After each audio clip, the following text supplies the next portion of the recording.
심청전 일부. 오늘은 1994년도 수능 2차 시험에 나왔던 심청전을 읽어보자. 잠자기 전에 자장가처럼 들어두었으면 해. 전반적인 내용을 알아두면 집중적으로 공부할 때 도움이 될 거라고 생각해. 일단 심청전은 길어. 그래서 지금 생각으로는 1부와 2부로 나누어서 동영상을 만들어 업로드를 할까 생각 중이야. 전체적인 내용과 시간을 보고 적절하게 나누어 업로드할게. 심청전은 판소리 열두 마당의 하나인 심청가가 소설로 정착된 판소리계 소설이야. 심청가에서 심청전이 나왔다는 이야기야. 여기서 잠깐, 심청전과 심청가는 똑같아 보이지만 다른 거야. 오늘 읽어볼 심청전은 소설이야. 소설책이라고 생각해도. 심청가는 판소리야. 판소리. 내용은 같지만 모습은 다르다는 걸 알아도. 수능에 나왔던 것은 심청전 소설이야. 심청전 내용이야 모두들 다 알고 있지?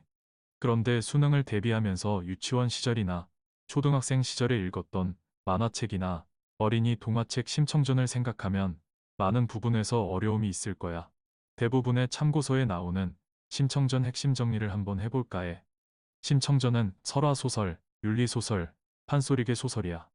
성격은 교훈적, 비현실적, 우연적이지. 시점이야 전지적 작가 시점이고, 시간적 배경은 중국 송나라 때고, 공간적 배경은 황해도 황주 도화동이지. 지금은 북한 땅이야. 구성은 발단, 전개, 위기, 절정, 결말 구조로 되었어. 제재는 당연히 심청의 효겠지. 주제는 심청의 지극한 효성과 인과응보겠지. 심청전은 효녀 지은 설화, 겉하지 설화, 인신공이 설화, 맹인계인 설화, 용공 설화, 환생 설화 등 다양한 전래 설화를 바탕으로 한 판소리계 소설이야. 그러니까 여러 가지 설화를 믹스해서 작품 하나 만든 거구나 생각해도. 그럼 누가 심청전을 썼을까? 몰라 누가 썼는지. 그래서 작가를 알 수 없지. 여기서 포인트는 부친의 눈을 뜨게 하기 위해 자신의 목숨을 바치는 효녀 심청을 통해 효를 강조하고 있는 거야. 심청전은 심청의 희생과 환생, 심봉사의 계안이라는 내용 전개를 통해 유교적 덕목인 효를 불교의 인과응보 사상으로 구현했어. 이게 조선시대잖아. 조선시대는 유교, 유교하면 충과 효잖아. 그러니까 심청이는 효의 상징. 그렇다고 조선시대에 불교가 없었냐? 아니 그건 또 아니거든.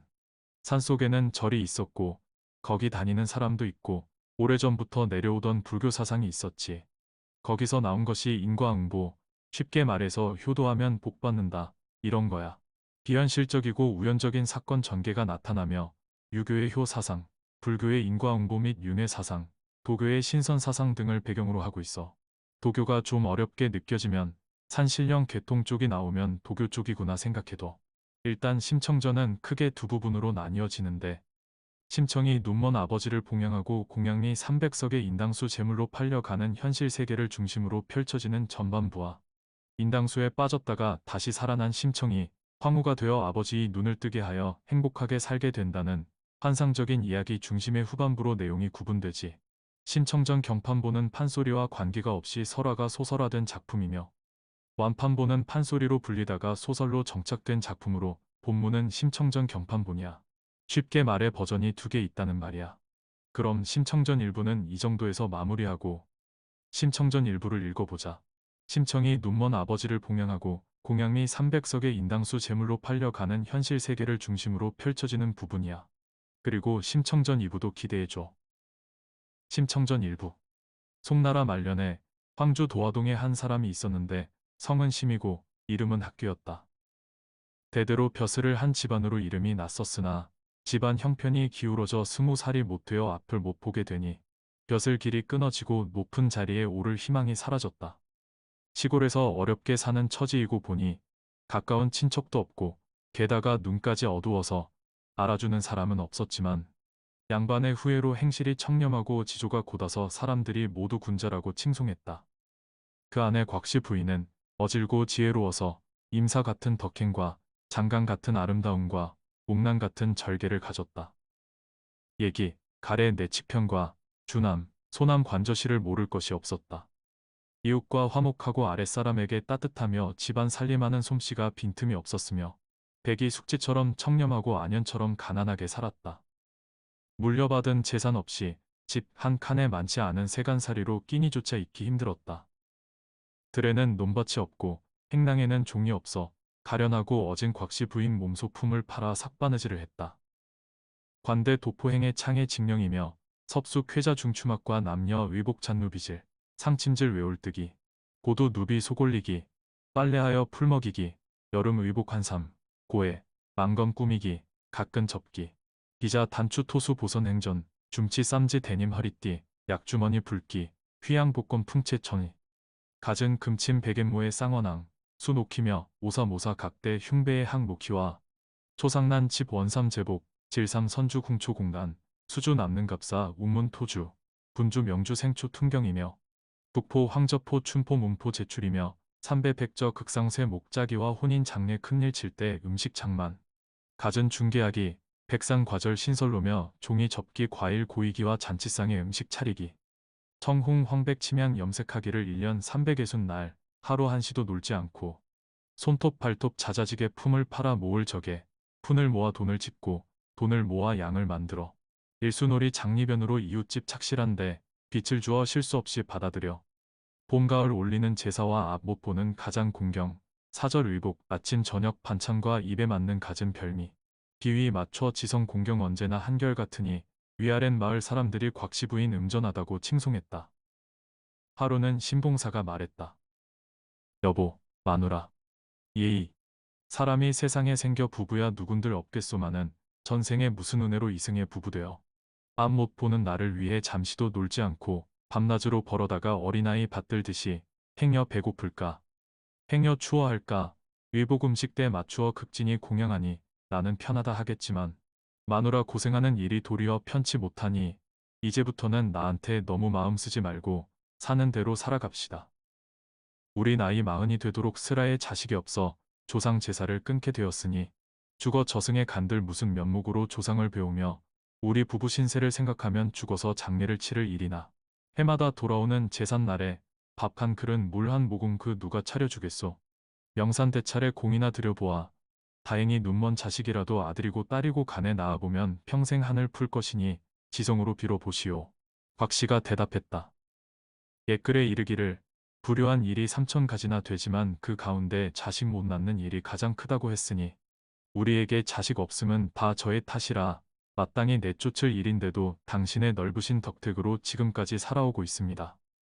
자식 두고 싶은 마음이야 밤낮으로 간절하여 몸을 팔고 뼈를 간들 못하겠습니까마는 집안 형편도 어렵고 바르고 고드신 당신 성품에 어떻게 생각하실지 몰라 말을 꺼내지 못했는데 먼저 말씀하시니 지성으로 공을 들여 보겠습니다.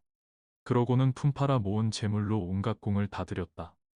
명산태찰 영신당과 오래된 사당과 성황당이며 여러 부처님, 보살님과 미륵님께 찾아다니며 칠성불공, 나암불공, 제석불공, 신중맞이, 노구맞이, 타계시주, 인등시주, 창호시주 갖가지로 다 지내고 집에 들어있는 날은 조왕 성주 지신제를 극진히 드렸더니 공든 탑이 무너지며 심은 나무가 꺾어지겠는가. 갑자년 4월 초파일에 꿈을 꾸니 상서로운 기운이 공중에 어리고 무지개가 영롱한 가운데 어떤 선녀가 학을 타고 하늘에서 내려오는데 몸에는 색동옷이요 머리에는 화관이었다. 놀이개를 느지차서 쟁그랑거리고 소리내며 개화꽃 한 가지를 손에 들고 부인께 절하고 곁에 와 앉는 모양은 뚜렷한 달 기운이 품 안에 드는 듯 남의 관음이 바다에서 다시 돋는 듯 심신이 황홀하여 진정하기 어려웠다. 선녀가 부인에게 저는 서왕모의 딸이었는데 반도 복숭아 진상하러 가는 길에 옥진비자를 만나 둘이 노닥거리느라 시간을 좀 어겼더니 상제께 죄를 얻어 인간의 내치심에 갈 바를 모르고 있는데 태행산 노군과 후토부인 제불보살 석가열애님이 부인댁으로 가라 하시기에 왔사오니 어여삐 받아주소서 하고는 품 안으로 들어오기에 놀라 깨어보니 꿈이었다. 즉시 봉사님을 깨워 꿈 이야기를 하니 두 사람의 꿈이 서로 같았다.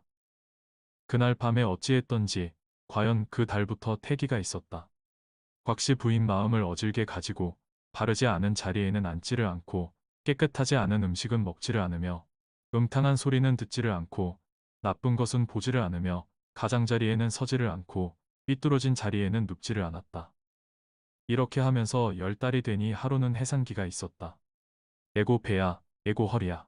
신봉사가 한편으로는 반갑고 한편으로는 놀라서 집 한 줌을 깨끗이 추려 깔고 정화수한 사발을 소반에 받쳐놓고 단정히 꿇어앉아 비나이다, 비나이다, 삼신제왕님께 비나이다. 곽씨 부인 늙음하게 낳는 아이오니 헌 치마에 외씨 빠지듯 순산하게 해주옵소서 하고 비는데 난데없는 향내가 방에 가득하고 오색 무지개가 둘러 정신이 가물가물한 가운데 아이를 낳고 보니 딸이었다. 신봉사가 삼을 갈라 뉘어 놓고 어쩔 줄 모르고 기뻐하는데 곽씨 부인이 정신을 차리고 나서 물었다. 여보시오 봉사님, 아들 딸 가운데 무엇인가요? 신봉사가 크게 웃고 아기의 아랫도리를 만져보니 손이 나룻배 지나듯 거침없이 지나가니 아마도 묵은 조개가 햇조개를 낳았나 보. 곽씨 부인 서러워하여 하는 말이 공을 들여 늙음하게 얻은 자식이 딸이란 말이오. 신봉사가 잃은 말이 마누라 그런 말일랑 마오. 첫째는 순산이요. 딸이라도 잘 두면 어느 아들과 바꾸겠소. 우리 이 딸 고이 길러 예절부터 가르치고 바느질 배짜기를 두루두루 가르쳐서 요조숙녀 되거들랑. 좋은 배필 가리어서 사이 좋게 살게 되면 우리도 사위에게 위탁하고 외손에게 제사를 있게 하지 못하겠소. 하며 첫 국밥 얼른 지어 삼신상에 받쳐놓고 옴내무새 바로 하고 두 손 들어 빌었다. 비나이다. 비나이다. 33천 도솔천 재성님께 비오니 삼신제왕님네 모두 한마음으로 굽어보옵소서. 40 넘어 점지한 자식 한두 달에 이슬 맺혀 석 달에 피 어리고 넉 달에 사람 모습 생기고 5달에 살갗 생겨 6달에 육정 나고 7달에 골격 생겨 48,000 털이 나고 8달에 친잠받아 금강문 해탈문 고이 지나 순사나오니 삼신님네 덕이 아니신가. 비록 무남동녀 딸이오나 동방사계 명을 주어 태임의 덕행이며 대순 증삼 효행이며 기량처의 절행이며 반의의 재질이며 복은 석숭의 복을 점지하며 가히 없는 복을 주어 왜 붙듯 달 붙듯 잔병 없이 일취월장하게 해주옵소서. 더운 국밥 퍼다 놓고 산모를 먹인 뒤에 흔자말로 아기를 어른다. 금자동아, 옥자동아, 어허 간간 내 딸이야. 포진강 숙향이가 내가 되어 살아왔나. 은하수 직녀성이 내가 되어 내려왔나. 남전북답 장만한들 이보다 더 반가우며 산호진주 얻었은들 이보다 더 반가울까. 어디 갔다 이제 와 생겼느냐. 이렇듯이 즐기더니 곽씨 부인 뜻밖의 산호 뒤탈이 났다. 어질고 음전한 곽씨 부인 해산한 지 초치를 못 다가서 바깥 바람을 많이 쐬어 병이 났다. 애고 배야, 애고 머리야, 애고 가슴이야, 애고 다리야. 지향 없이 온몸을 앓으니 신봉사가 기가 막혀 아픈 데를 두루 만지며 정신 차려 말을 하오. 체했는가, 삼신님네 노함인가.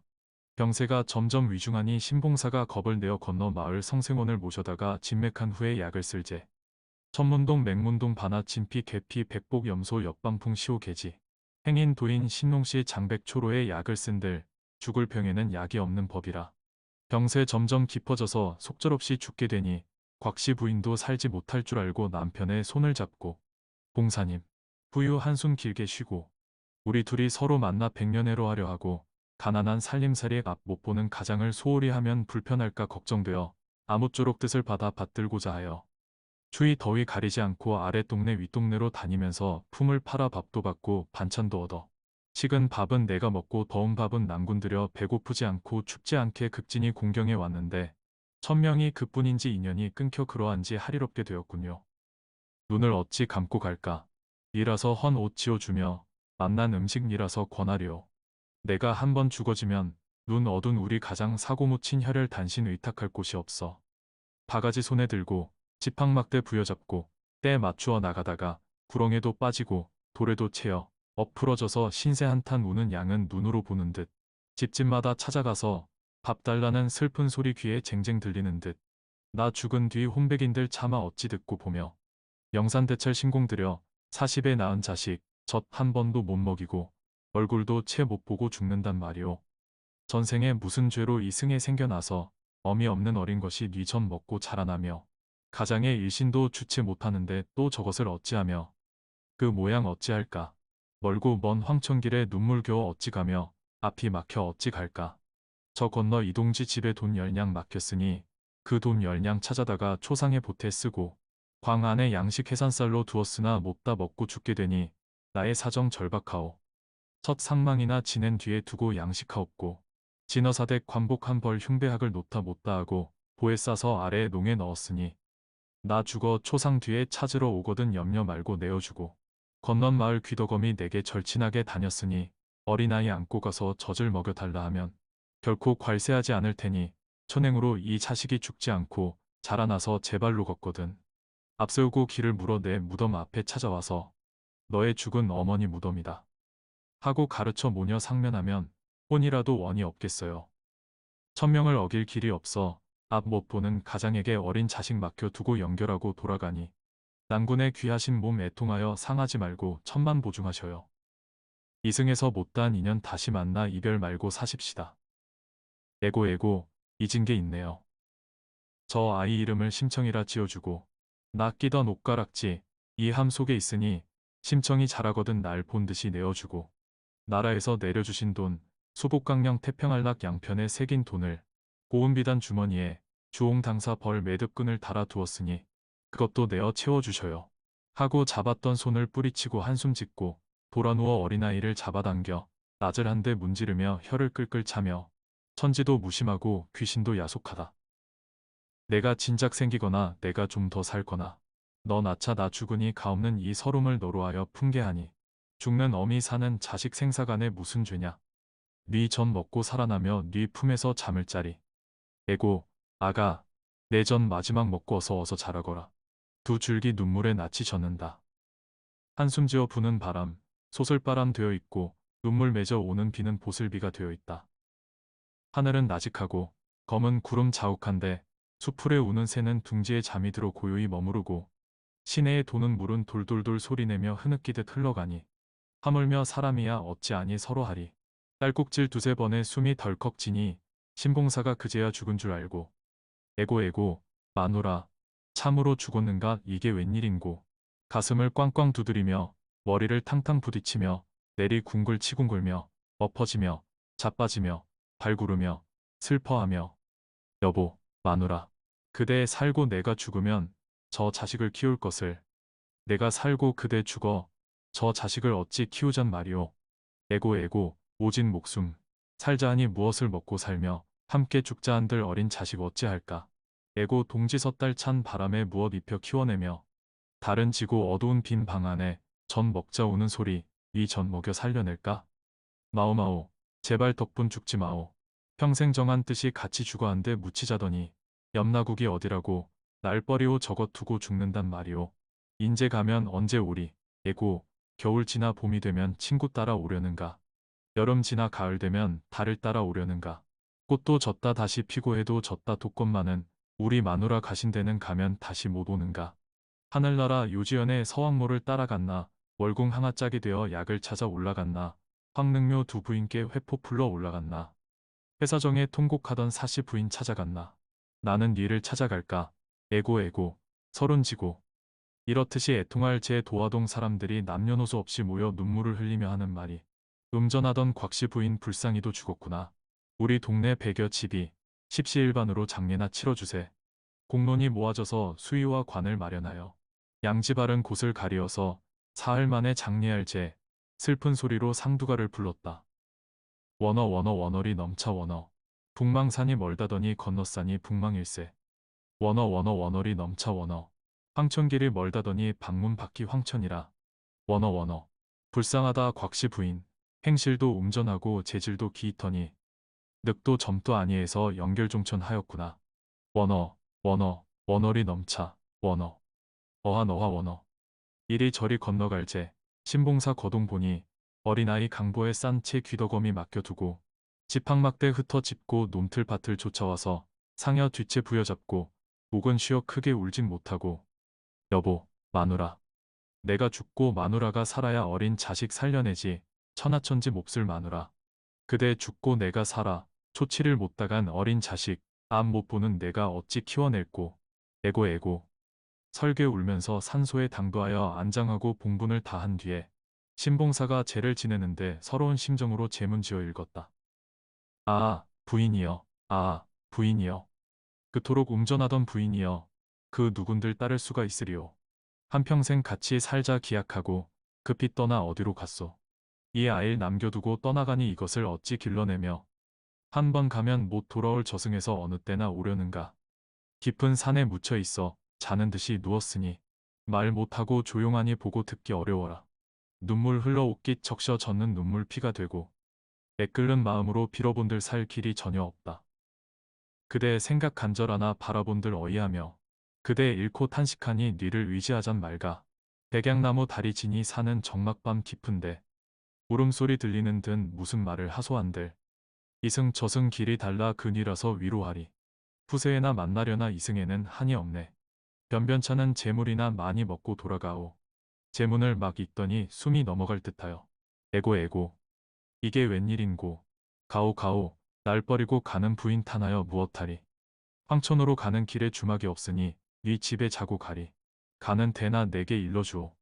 슬피 운이 장례에 온 손님들이 말려 진정시켰다. 돌아와서 집이라고 들어가니 부엌은 척척하고 방은 텅 비어 있었다.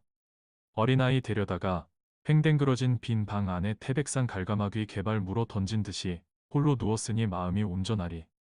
벌떡 일어서더니 이불도 만져보고 베개도 더듬으며 전에 덮던 이부자리 전과 같이 있지만은 독수공방 뉘와 함께 덮고 잘.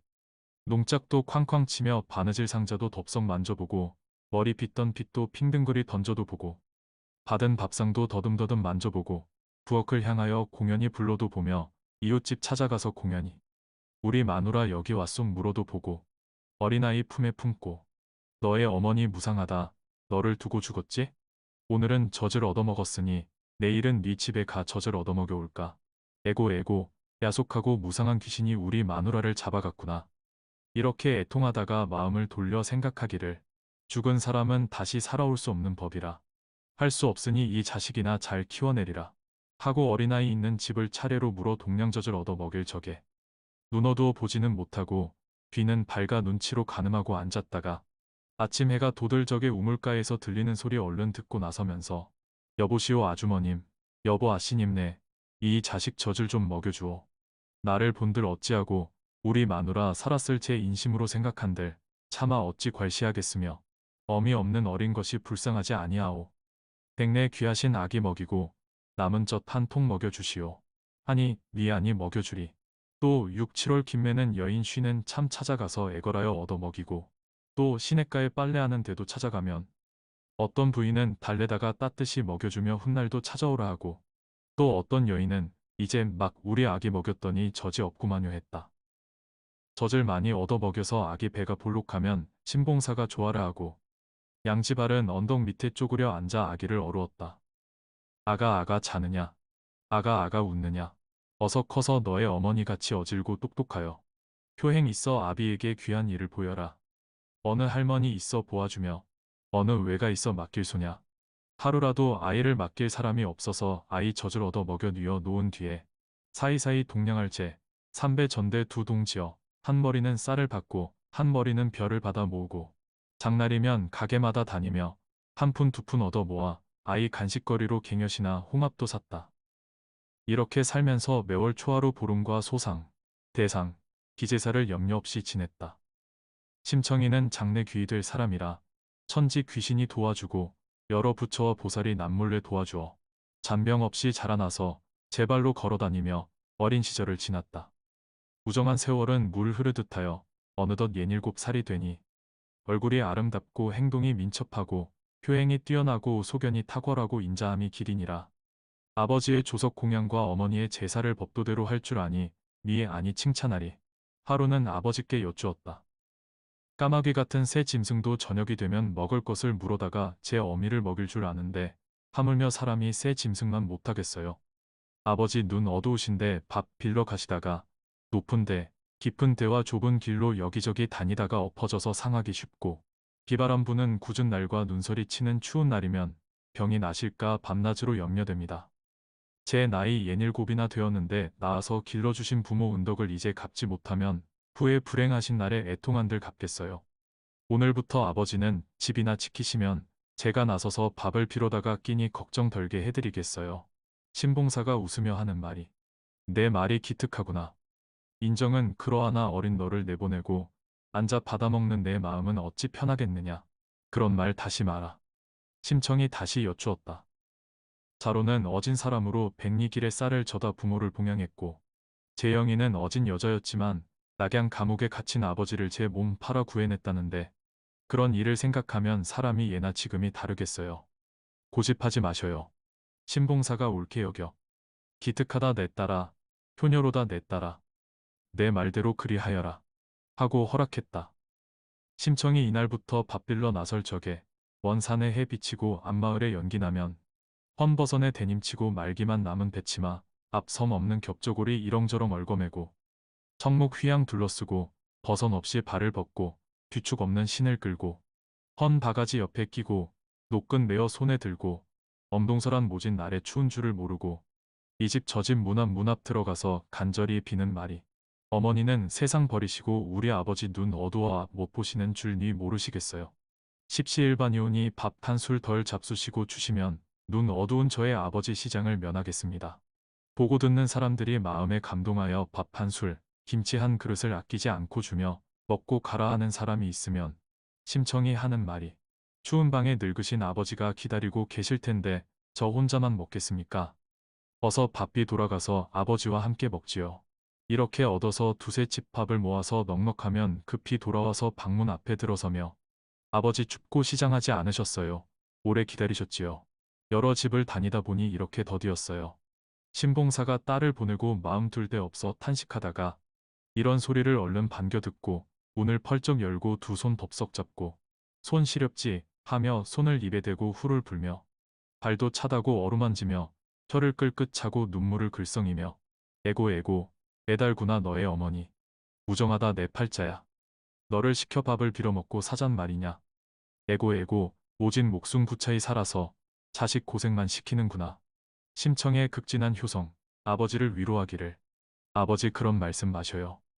부모를 봉양하고 자식의 효도 받는 게 이치에 떳떳하고 사람의 도리에 당연하니 그런 걱정일랑 마시고 진지나 잡수셔요. 하며 아버지 손을 잡고 이것은 김치고 이것은 간장이어요. 시장하신데 많이 잡수셔요. 이렇듯이 공양하며 추나추동 사시절 없이 동네 거지 되었더니 한 해 두 해 너댓해 지나가니 천성이 재바르고 바느질 솜씨가 능란하여 동네 바느질로 공밥 먹지 아니하고 삭슬 주면 받아와서 아버지 의복과 반찬하고 일 없는 날은 밥을 빌어 근근히 연명해 갔다.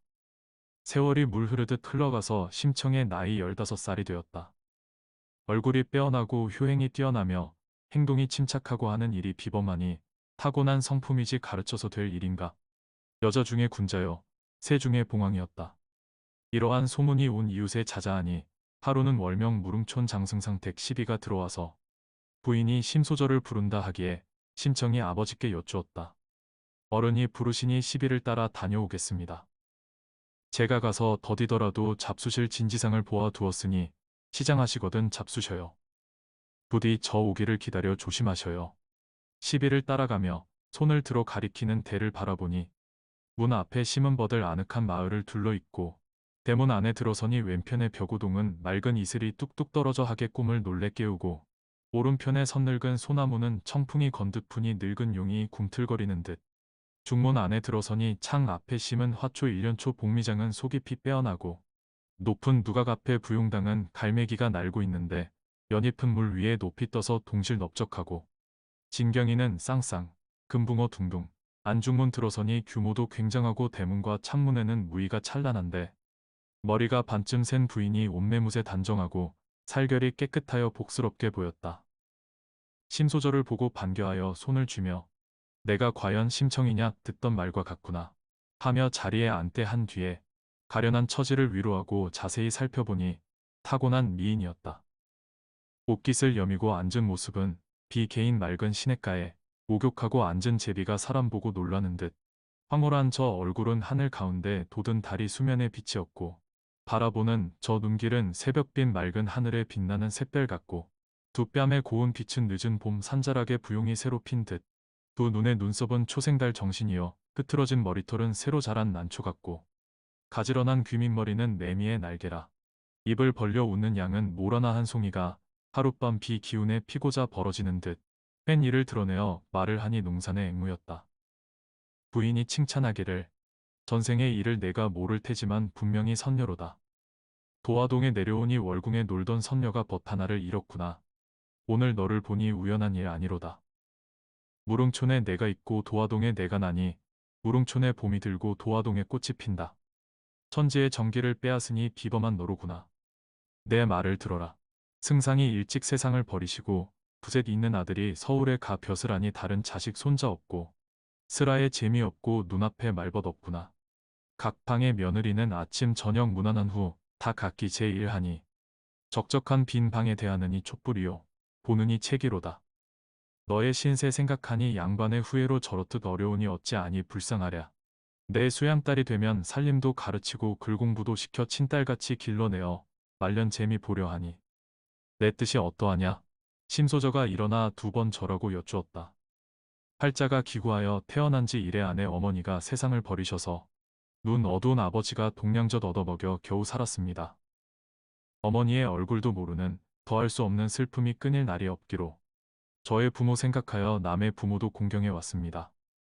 오늘 승상 부인께서 저의 미처남을 헤아리지 않으시고 딸을 삼으려 하시니 어머니를 다시 배운 듯 황송 감격하여 마음을 둘 곳이 전혀 없습니다.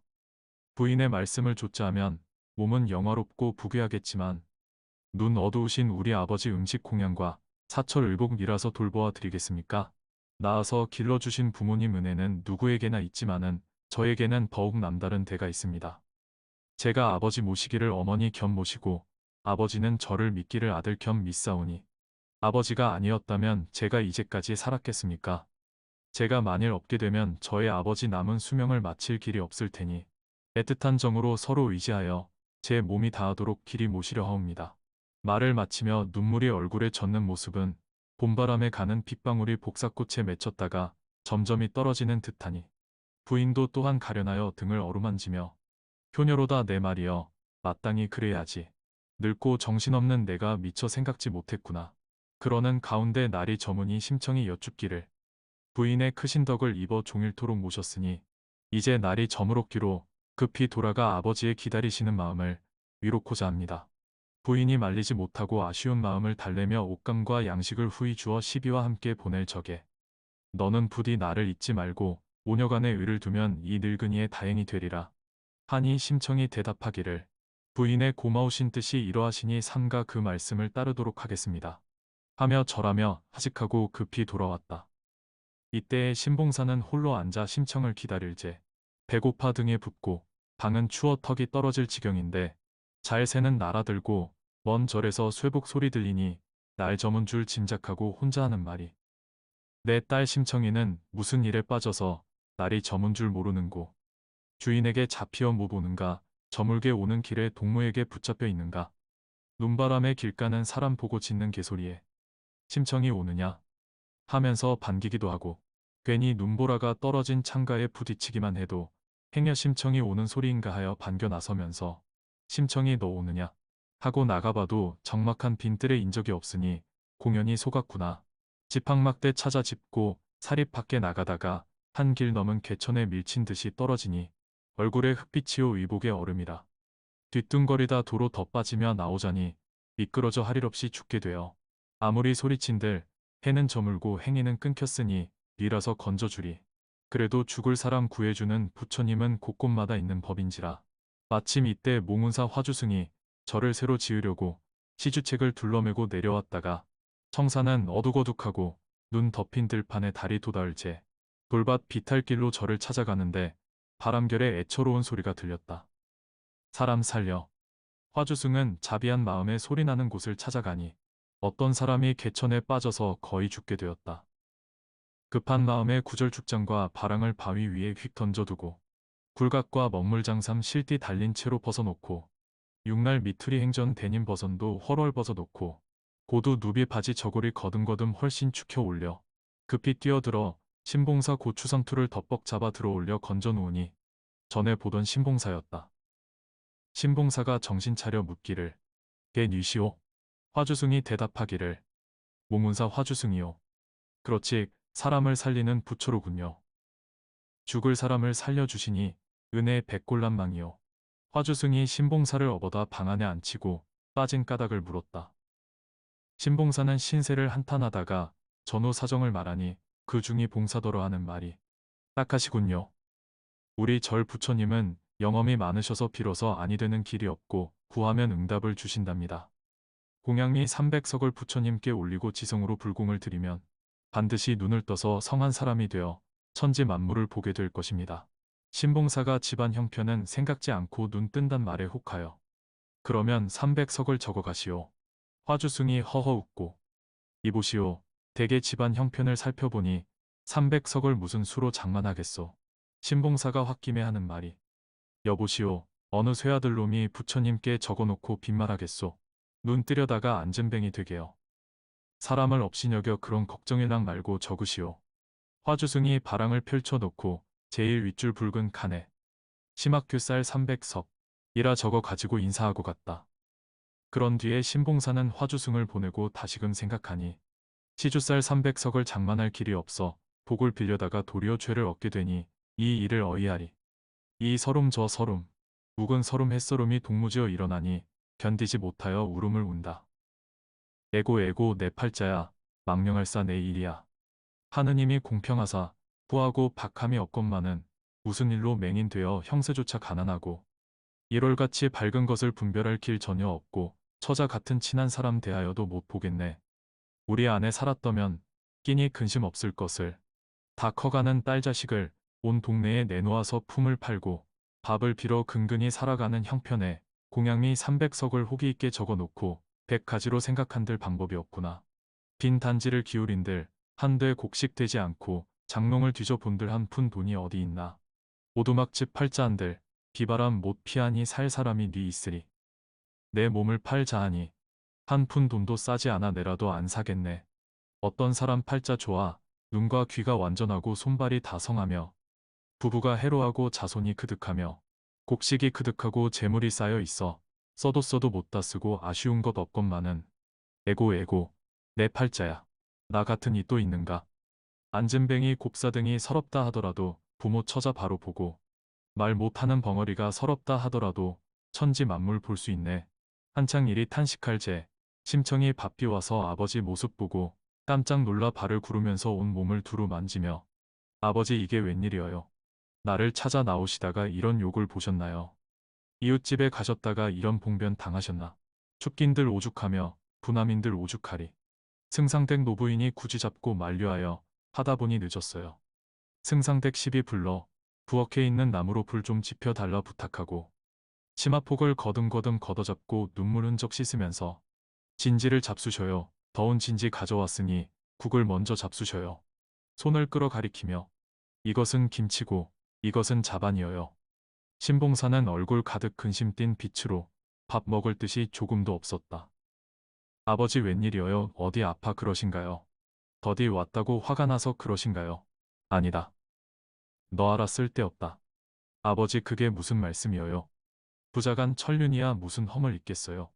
아버지는 저만 믿고 저는 아버지만 믿어 크고 작은 일을 의논해 왔는데 오늘날 말씀이 너 알아 쓸데없다 하시니 부모 근심은 곧 자식의 근심이라. 제 아무리 불효한들 말씀을 아니하시니 제 마음에 섭섭하네요.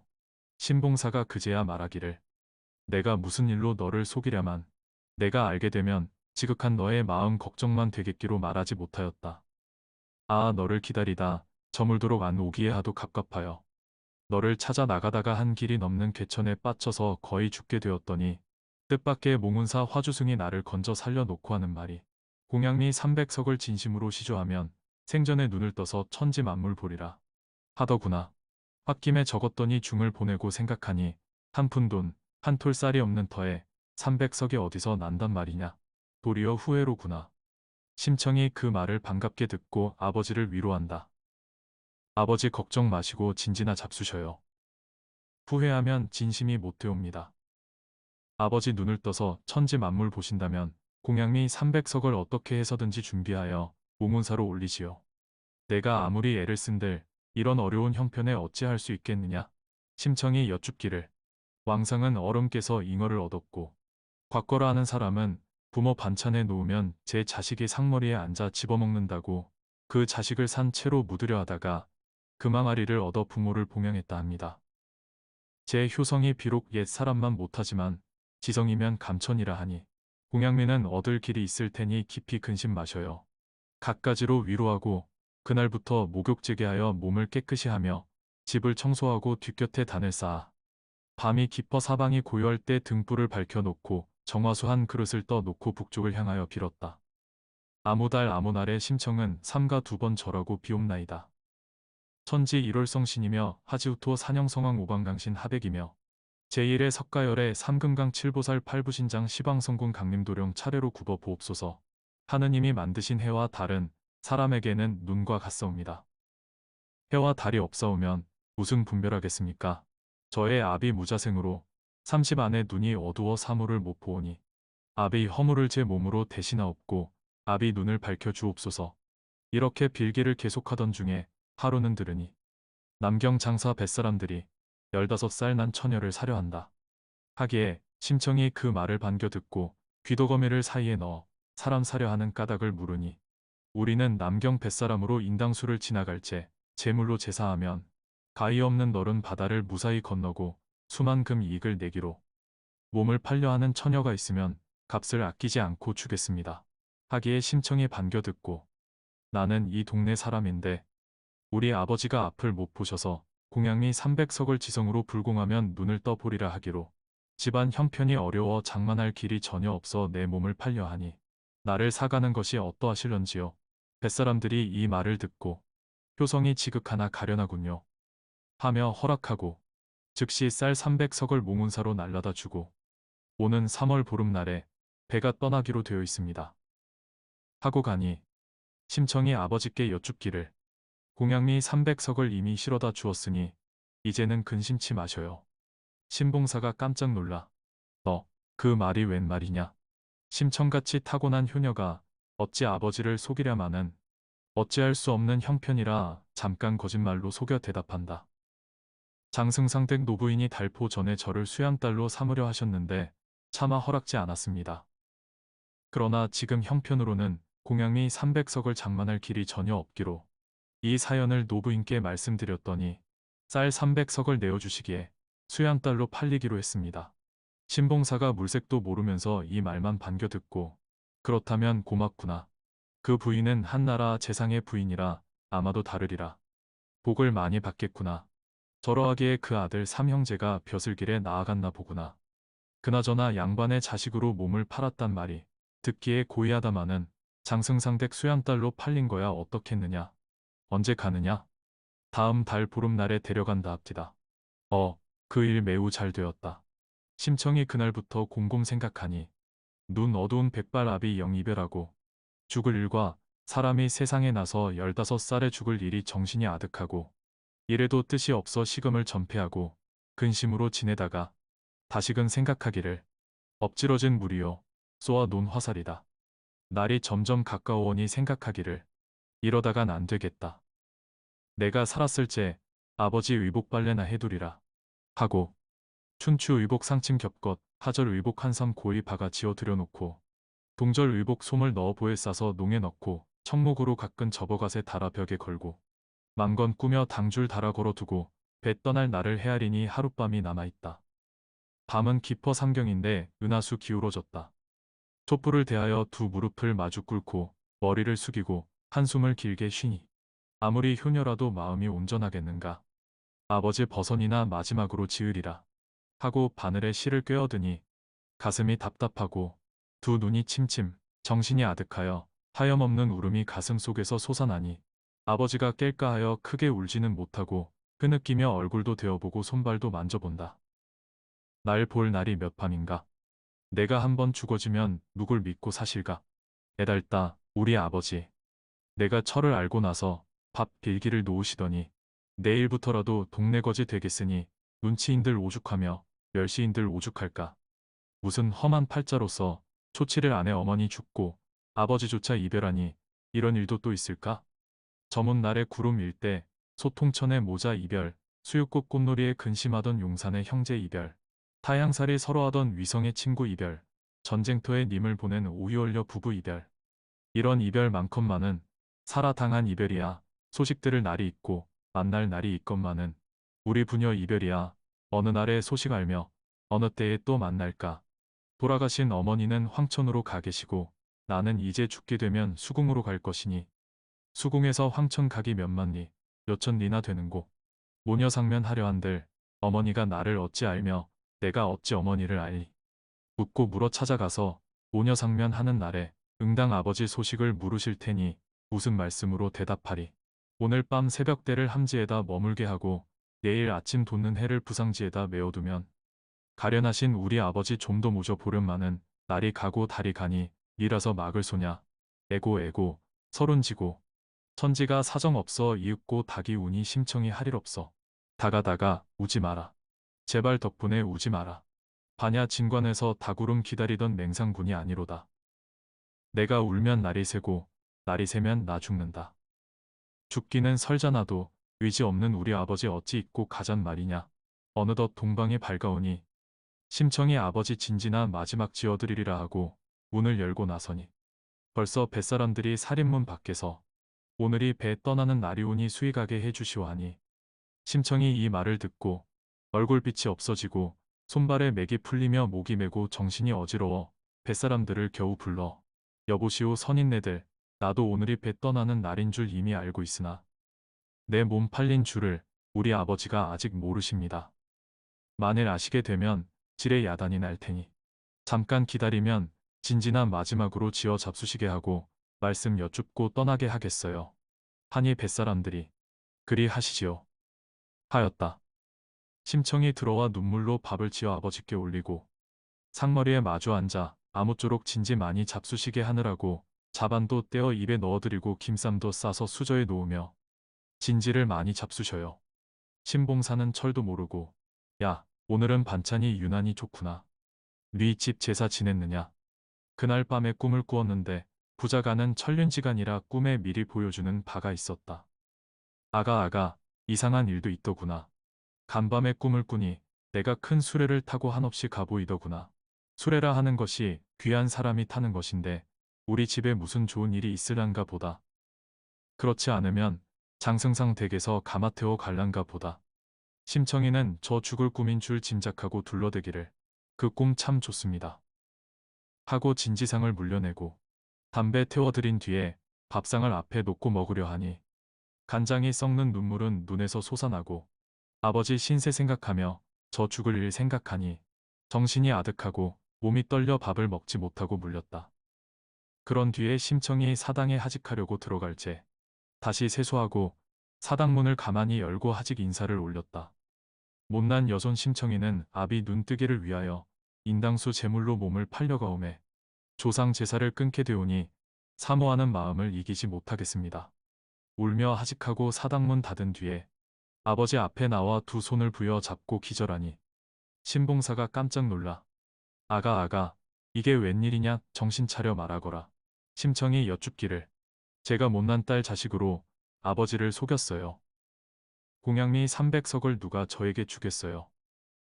남경 뱃사람들에게 인당수 제물로 몸을 팔아 오늘이 떠나는 날이니 저를 마지막 보셔요. 신봉사가 이 말을 듣고 참말이냐 애고 이게 웬 말인고 못가리라 내가 날더러 묻지도 않고 내 마음대로 한단 말이냐.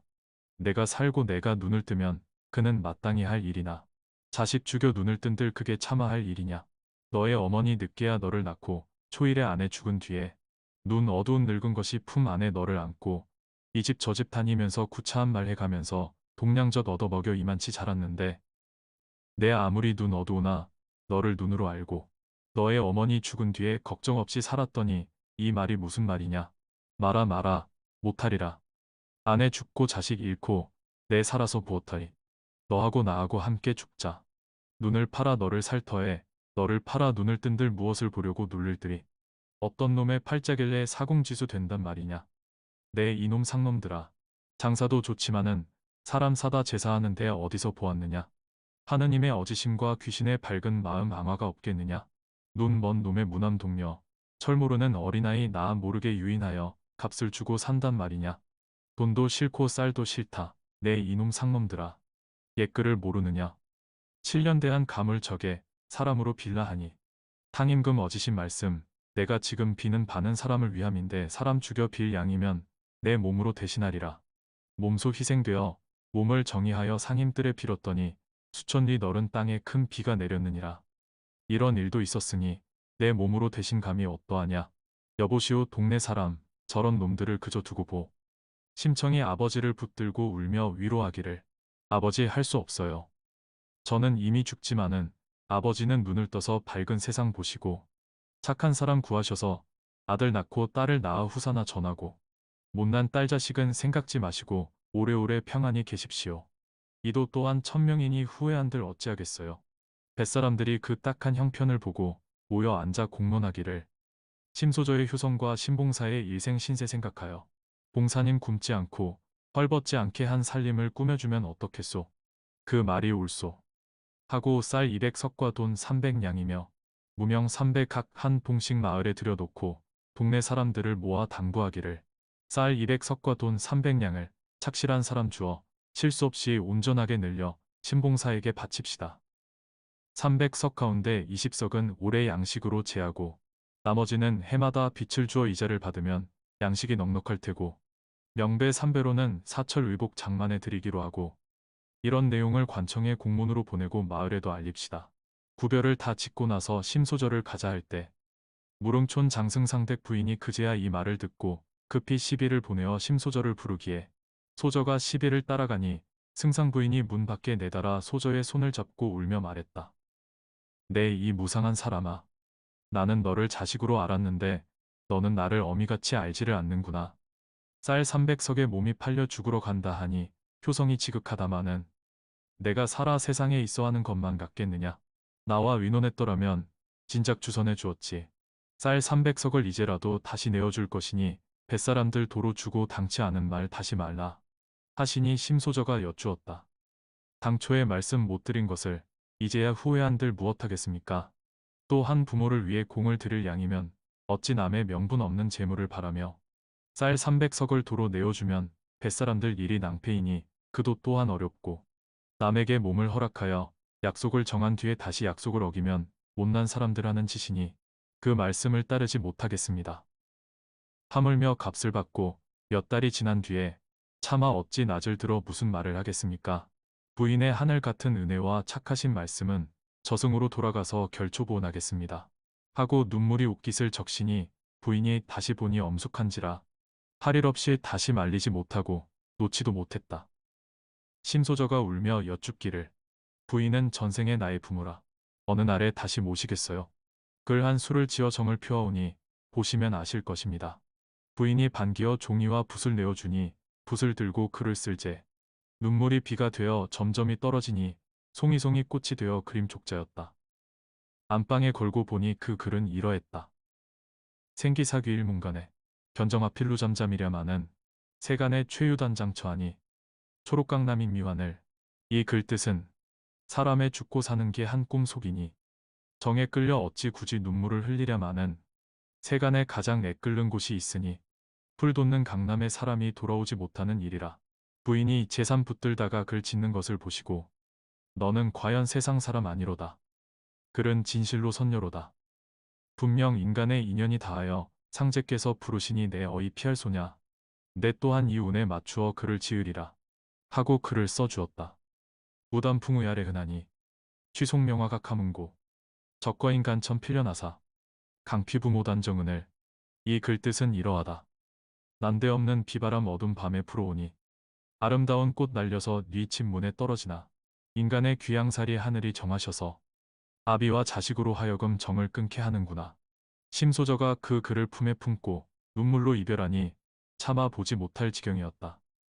심청이 돌아와서 아버지께 하직하니 신봉사가 붙들고 뒹굴며 괴로워하여 내가 날 죽이고 가지 그저는 못 가리라. 날 데리고 가거라. 내 혼자는 못 가리라. 심청이 아버지를 위로하기를 부자간 천륜을 끊고 싶어 끈싸우며 죽고 싶어 죽겠습니까마는 애군이 막혀 있고 생사가 때가 있어 하느님이 하신 일이니 한탄한들 어찌하겠어요. 인정으로 할 양이면 떠날 날이 없을 것입니다. 하고 저의 아버지를 동네 사람에게 붙들게 하고 뱃사람들을 따라갈제 소리내어 울며 치마끈 졸라매고 치마폭 거듬거듬 안고 흐트러진 머리털은 두 귀 밑에 늘어지고 비같이 흐르는 눈물 옷깃을 적신다. 엎어지며 자빠지며 붙들어 나갈채 건너집 바라보며 아무개 내 큰아가 바느질 수놓기를 니와 함께 하려느냐. 작년 5월 단오날에 그네 뛰고 놀던 일을 내가 행여 생각하느냐. 아무개 내 작은아가 금년 7월 칠석 밤에 함께 기원하자더니 이제는 허사로다. 언제나 다시 보랴. 너희는 팔자 좋아 양친 모시고 잘 있거라. 동네 남녀노소 없이 눈이 붓도록 서로 붙들고 울다가 마을 어귀에서 서로 손을 놓고 헤어졌다. 그때 하느님이 아시던지 밝은 해는 어디 가고 어두침침한 구름이 자욱하며 청산이 찡그리는 듯 강물 소리 흐느끼고 휘늘어져 곱던 꽃은 시들어 제 빛을 잃은 듯하고 하늘거리는 버들가지도 졸듯이 휘늘어졌고 복사꽃은 다정하여 슬픈 듯이 피어있다. 문노라 적개꼬리 니를 이별하였길래 벗을 불러 울어대고 뜻밖의 두견이는 피를 내어 우는구나. 달 밝은 너른 산을 어디 두고 애끓는 슬픈 소리 울어서 보내느냐. 내 아무리 가지 위에서 가지 말라 울건만은 값을 받고 팔린 몸이 다시 어찌 돌아올까. 바람에 날린 꽃이 얼굴에 와 부딪히니 꽃을 들고 바라보며 봄바람이 사람 마음 알아주지 못한다면 무슨 까닭으로 지는 꽃을 보내리오. 한무제 수양공주 매화비녀 있건만은 죽으러 가는 몸이 뉘를 위해 단장하리. 앞산에 지는 꽃이 지고 싶어지려마는 마지못한 일이러니 누구를 탓하고 누구를 원망하려. 한 걸음에 돌아보며 두 걸음에 눈물 지며 강머리에 다다르니 벤 머리에 판자 깔고 심청이를 인도하여 빗장 안에 실은 후에 닻을 감고 돛을 달아 여러 뱃사람들이 소리를 한다. 어기야 어기야 어기양 어기양 소리를 하며 북을 둥둥 울리면서 노를 저어 배질하며 물결에 배를 띄워 떠나간다.